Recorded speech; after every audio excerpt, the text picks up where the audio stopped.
दोस्तों इस वीडियो में हम लोग बात करने वाले एकदम ही सॉलिड ज़बरदस्त ब्रेकिंग न्यूज़ के बारे में। आप सभी लोगों को पता ही है, हमेशा हमारा जो फोकस रहता है इन्वेस्टर का वो बिजनेस ओरिएंटेड ही रहता है।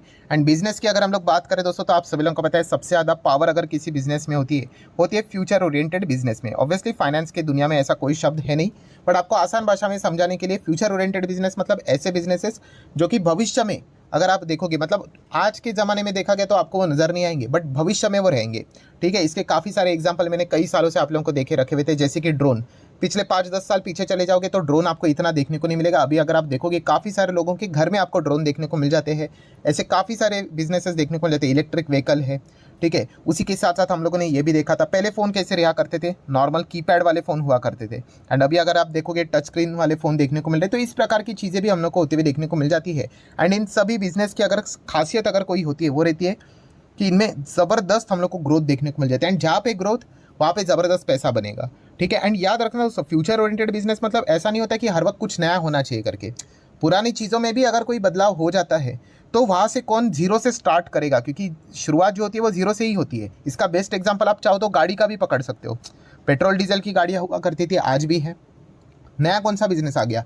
यस, इलेक्ट्रिक व्हीकल का बिजनेस आ गया। तो इनिशियल स्टेज में काफ़ी सारे कंपनीज ने बोला कि नहीं चलेगा करके, बट टाटा मोटर ने शुरू कर दिया काम। और बाद में अभी आप देख सकते हैं ज़बरदस्त डिमांड देखने को मिल गई। तो गाड़ी देखा गया, इलेक्ट्रिक व्हीकल भी क्या है, गाड़ी ही तो है। हाँ, उसका टाइप डिफरेंट है, बिजनेस करने का जो तरीका है वो डिफरेंट हम लोग को देखने को यहाँ पे मिल जाता है। डिमांड है तो सप्लाई प्रोवाइड करना पड़ेगा। तो ये चीज़ हम लोग को समझ में यहाँ पे आनी चाहिए। ऐसा नहीं है कि कुछ तो नया इनोवेशन होगा करके, इनोवेशन होगा बट डेफिनेटली कुछ पुरानी चीज़ें रहती है, वहाँ पे भी हम लोग को कुछ नई नई चीज़ें देखने को मिल जाती है। एंड अल्टीमेटली इससे होता क्या है, जैसे मैंने कहा कि जीरो से चीज़ें स्टार्ट होती है। क्योंकि नॉर्मल पेट्रोल डीजल के सेगमेंट की बात करें, मारुति नंबर 1 था। अभी इलेक्ट्रिक व्हीकल में देखा गया कौन नंबर 1 चला गया, टाटा मोटर चला गया।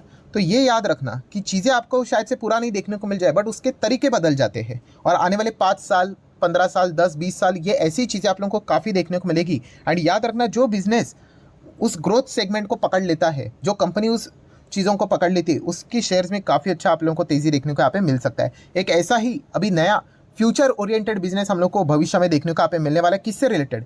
इंटरनेट से रिलेटेड। यस, अभी इंटरनेट क्या कोई नई चीज़ है क्या? बिल्कुल भी नहीं, पुरानी चीज़ है। बट अभी तक इंटरनेट हम लोग को कैसे देखने को मिलता था? तो आप सभी लोगों को पता है, यस, ये वायरिंग वाली चीज़ें हम लोग को देखने को यहाँ पे मिलती थी। ठीक है, ऑप्टिकल फाइबर की अगर हम लोग बात करें या फिर एथरनेट की अगर हम लोग यहाँ पे बात करें, अलग अलग केबल्स की अगर हम लोग बात करें, इसके थ्रू हम लोग को इंटरनेट आते हुए देखने को यहाँ पे मिलता था। ठीक है, इनफैक्ट अभी भी मिलता है। बट अगर हम लोग यहाँ पे देखें दोस्तों, तो भविष्य की अगर हम लोग बात करें दोस्तों, तो अभी ये चीज़ें चेंज होने वाली, बिकॉज अभी सैटेलाइट के थ्रू इंटरनेट हम लोग को मिलते हुए देखने को यहाँ पे मिलेगा। ठीक है, इनफैक्ट इंडिया के बाहर अगर देखा गया तो सैटेलाइट के थ्रू तो इंटरनेट मिलना स्टार्ट यहाँ पे हो भी चुका है। एंड आपको मैं डेटा रिपोर्ट बताना चाहूँगा दोस्तों, जो केबलिंग के थ्रू हम लोग को इंटरनेट यहाँ पे मिलता है, उसका जो मतलब रीच है वो अभी भी काफ़ी कम है। पूरे भारत देश में अगर देखा गया ना, तो लिटरली बोला जाता है 20 से 30% ही हम लोग को इंटरनेट यहाँ पे प्रोवाइड होते हुए देखने को मिल जाता है। अभी आप और हम यहाँ पे अच्छे जगह पे सिटीज़ पे ऐसे रहते हैं, ठीक है, या फिर सिटी के नियर अगर आप रहते होंगे नियर बाय, तो आप लोगों को वो सुविधाएं मिल जाती है। बट अगर आप एकदम ही रूरल एरिया में अगर चले जाओगे तो वहाँ पे इंटरनेट की सुविधा नहीं मिलती है। ठीक है, केबल्स ही नहीं है। ठीक है, काफ़ी सारी जगह पे तो प्रॉपरली फ़ोन का नेटवर्क तक नहीं जाता है, तो इंटरनेट की क्या ही बात करें। तो यहाँ पे इन सभी चीज़ों का समाधान क्या है कि सैटेलाइट के थ्रू इंटरनेट प्रोवाइड करना। बिकॉज सैटेलाइट में देखा गया कोई यहाँ पे वायरिंग वेयरिंग का झंझट नहीं, डायरेक्टली आपको क्या करना है, आपका जो आईएसपी रहेगा, इंटरनेट सर्विस प्रोवाइडर, वो जो ब्रॉडबैंड यहाँ पे रहेगा उसके थ्रू आपको डायरेक्टली कनेक्ट कर यहाँ पे करवा के देगा एंड इंटरनेट आपके घर में। हाँ, इनिशियल स्टेज पे ये चीज़ें कॉस्टली ज़रूर यहाँ पे रहेगी, इसमें काफ़ी सारे डेफिशिएंसीज रहेंगे, लेटेंसी का इशू होगा। ठीक है, क्योंकि जो केबलिंग के थ्रू जो हम लोगों को स्पीड मिलता है वो एकदम ज़बरदस्त मिल जाता है। जैसे इंटरनेट के माध्यम से चीज़ें यहाँ पे स्टार्ट हो जाती है तो फिर वो आप लोगों को डिले, थोड़ा बहुत यहाँ पे लैग जैसी सिचुएशन जरूर देखने को मिलेगी। जो लोग टीवी भी देखते होंगे उन्होंने भी चीज़ें महसूस की होगी। अगर आप केबल के थ्रू टीवी देखते हो, ठीक है, ऑप्टिकल फाइबर के थ्रू, तो कितना फटाफट आप लोगों को मैच देखने को मिल जाता है। बट वहीं पे अगर आप इंटरनेट के थ्रू, डिश के थ्रू अगर मैच देखते हो तो एक एक बॉल थोड़ा हम लोग को पीछे देखने को मिल जाता है। वो इनिशियल स्टेज पे जरूर दिक्कत यहाँ पे देखने को मिलेगी, बट जैसे टेक्नोलॉजी इवॉल्व होती रहेगी वो कोई ना कोई सोल्यूशन भी यहाँ पे आता रहेगा। प्लस उसी के साथ साथ थोड़ा सा वेदर खराब होना, इस प्रकार की चीज़ें भी परेशानी कर सकते हैं। बट बताने का मकसद क्या है दोस्तों, कि ये एक नया फ्यूचर ओरिएंटेड बिजनेस हम लोग को देखने को मिल रहा है। कौन सा वाला? कि इंटरनेट ही प्रोवाइड होगा बट सैटेलाइट के थ्रू। और ये कोई ऐसा वैसा बिजनेस नहीं, इसमें तो कितने सारे बड़े प्लेयर एंटर करने की यहाँ पे बातचीत करते हुए देखने को मिले। आउटसाइड इंडिया तो चीज़ें स्टार्ट हो भी चुकी है, बट इनसाइड इंडिया की अगर हम लोग बात करें इंटरनेट के थ्रू यहाँ पे नेट प्रोवाइड करने से रिलेटेड, अगले 5 साल की अगर हम लोग बात करें दोस्तों, तो रिपोर्ट से यहाँ पे बताया जा चुका है कि 36% की ग्रोथ हम लोग को इस सेगमेंट से देखने को मिलने वाली है।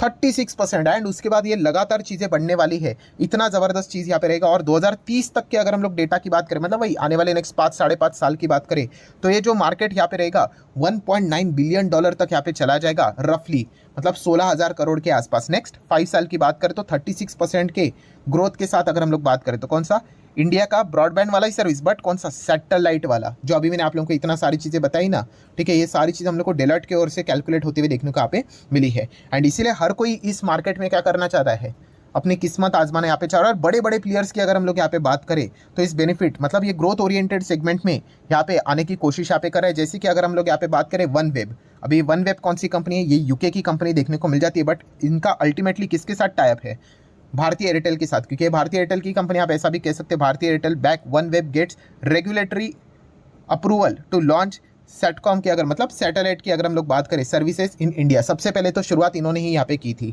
ठीक है।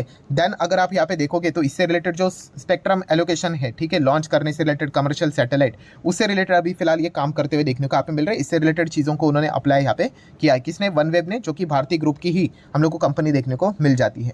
तो भारतीय एयरटेल इस चीज़ के चलते तो पहले से हम लोग को फोकस में देखने को मिल रहा था। देन अगर हम लोग बात करें दोस्तों तो इंटरनेट, सैटेलाइट के थ्रू इंटरनेट, सबसे बड़ी कंपनी दुनिया की आपको पता ही है, स्टारलिंक, पूरे दुनिया में इसका दबदबा है, आप सब लोगों को पता है। एंड स्टारलिंक भी हमारे देश में यहाँ पे आना चाहते, बीच में एंट्री भी की थी बिना रजिस्ट्रेशन के, उन्होंने तो चीज़ें बांटना भी स्टार्ट किया था। अपने एरिया में कैसे चेक कर सकते हो स्टारलिंक का नेट मिलता है कि नहीं, ठीक है, वो कुछ तो $100 के आसपास सुविधाएं उन्होंने स्टार्ट की थी, बाद में सरकार ने बोल दिया भाई वापस रिफंड करो करके, क्योंकि उन्होंने परमिशन ही नहीं ली थी, ठीक है, वो ट्रायल मॉडल स्टार्ट करना चाह रहे। तो स्टारलिंक की भी अगर बात करें, इलॉन मस्क की भी बात करें, तो इलॉन मस्क भी यहाँ पे क्या कर रहा है, यहाँ पे हमारे भारत देश में इंटरनेट के थ्रू, मतलब सैटेलाइट के थ्रू इंटरनेट प्रोवाइड करने का काम यहाँ पे करने वाले। उनके पास तो इंफ्रास्ट्रक्चर ऑलरेडी सी रेडी है, ठीक है, बस वो यहाँ पे क्या कर रहे हैं, भारत सरकार के ओर से अप्रूवल लेने का उनको यहाँ पे फिलहाल तो इंतजार है।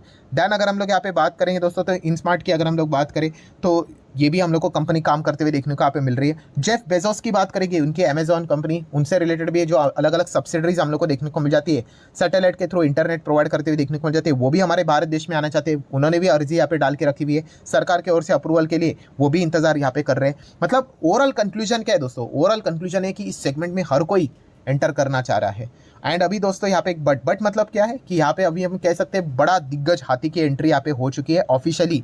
एंड वो दिग्गज हाथी कौन है, यस ऑब्वियसली मुकेश अंबानी। मुकेश अंबानी की बात करें, मुकेश अंबानी की जो जियो कंपनी है दोस्तों, उससे रिलेटेड ज़बरदस्त खबर सामने आती हुई देखने को मिल चुकी है। रिलायंस का जियो प्लेटफॉर्म को यहाँ पे जो हर्डल था वो क्लियर होते हुए देखने को यहाँ पे मिल चुका है, ठीक है, हरी झंडी सरकार की ओर से यहाँ पे मिल चुकी है। किस चीज़ के चलते, कि उनको सैटेलाइट का इंटरनेट यहाँ पे लॉन्च यहाँ पे करना था, ठीक है, सैटेलाइट थ्रू, तो इससे रिलेटेड उनको यहाँ पे उन्होंने परमिशन यहाँ पे मांगी हुई थी, तो वो परमिशन इनको मिलते हुए देखने को यहाँ पे मिल चुकी है। सो आज ही के दिन हम लोग को ये फिलहाल तो ये खबर आते हुए देखने को यहाँ पे मिल गई, जहाँ पे आप देख सकते हैं जो रिसेंटली रिपोर्ट के जरिए ऑब्वियसली कंफर्मेशन सामने अभी आ ही जाएगा कि जियो प्लेटफॉर्म, जो कि रिलायंस इंडस्ट्री की सब्सिडरी है, has been given the green light by Indian regulatory authorities to launch a satellite internet service similar to the Starlink. Starlink India के बाहर है, अभी तक यहाँ पे नहीं आया है। सो यही चीज़ें हम लोग को फिलहाल तो देखने को मिल रही है। और क्यों इतना ज़्यादा वो जल्दबाजी कर रहे हैं, क्योंकि कंपटीशन भयंकर देखने को यहाँ पे मिल रहा है। तो इसी चीज़ के चलते रिलायंस इंडस्ट्री ही एकमेव स्टॉक है जिसको आप फोकस में यहाँ पे रख सकते हो। जियो फाइनेंशियल्स भी है और भी अलग अलग कंपनीज है, बट जो खबर के चलते अगर हम लोग कोई स्टॉक अगर आपको फोकस में रखना है तो रिलायंस इंडस्ट्री को ही आप लोगों को यहाँ पे रखना पड़ेगा। देन नेक्स्ट अगर हम लोग बात करें, अगर आप चेक करने जाओगे भाई कि जो हरी झंडी यहाँ पे मिली है, क्लियरेंस यहाँ पे मिला है, तो किसको मिला है, तो दोस्तों ऑर्बिट कनेक्ट इंडिया करके ये जो कंपनी का जो नाम है, ठीक है, वही रिलायंस वाली कंपनी है, ठीक है, जॉइंट वेंचर हम लोग को देखने को मिल जाते हैं। इनको यहाँ पे सैटेलाइट ऑपरेशन से रिलेटेड हरी झंडी मिले, ये पॉइंट आपको पता होना चाहिए। सो अभी आप देख सकते हैं जैसी खबर सामने आ गई कि Reliance Jio to lead India satellite internet, and किसको ओवरटेक कर रहे हैं, स्टारलिंक एंड अमेजॉन को, क्योंकि अभी तक इनको अप्रूवल मिला नहीं है। और जितना जल्दी आप स्टार्ट करोगे तो फर्स्ट मूवर का एडवांटेज, जल्दी मूवर का एडवांटेज आप लोगों को जरूर यहाँ पे मिल जाता है। सो इस चीज़ के चलते अगर कोई स्टॉक अगर आपको स्टडी करना है तो और कोई स्टॉक है ही नहीं, रिलायंस इंडस्ट्री को ही स्टडी करना पड़ेगा। हाँ, ये एक बात पक्की रहती है कि इसके अंदर रिलायंस रिटेल भी आ जाता है,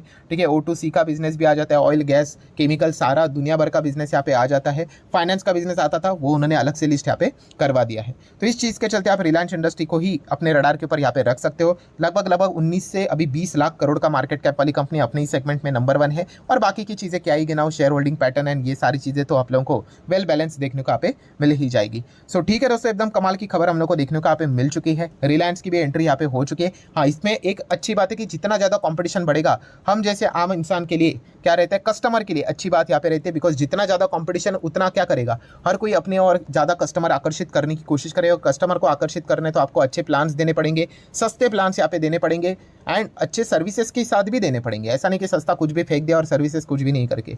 सो जितना ज़्यादा कंपटीशन, हेल्दी कंपटीशन, हमेशा कस्टमर की जीत यहाँ पे हो जाती है। सो यहाँ पे अगर हम लोग देखें दोस्तों तो एयरटेल ऑलरेडी कंपटीशन यहाँ पे कर रहा है, रिलायंस की एंट्री हो चुकी है, ठीक है। उसी के साथ साथ स्टारलिंक, अमेजॉन एंड और भी विदेशी कंपनियां हम लोग को एंटर करते हुए देखने को मिलेगी। तो जबरदस्त कंपटीशन देखने को यहाँ पे मिलने वाला है। सो आशा करता हूँ दोस्तों वीडियो हेल्पफुल लगा होगा, तो चाहो तो लाइक एंड शेयर कर सकते हो। मिलते हैं अगले वीडियो में, तब तक के लिए बाय बाय।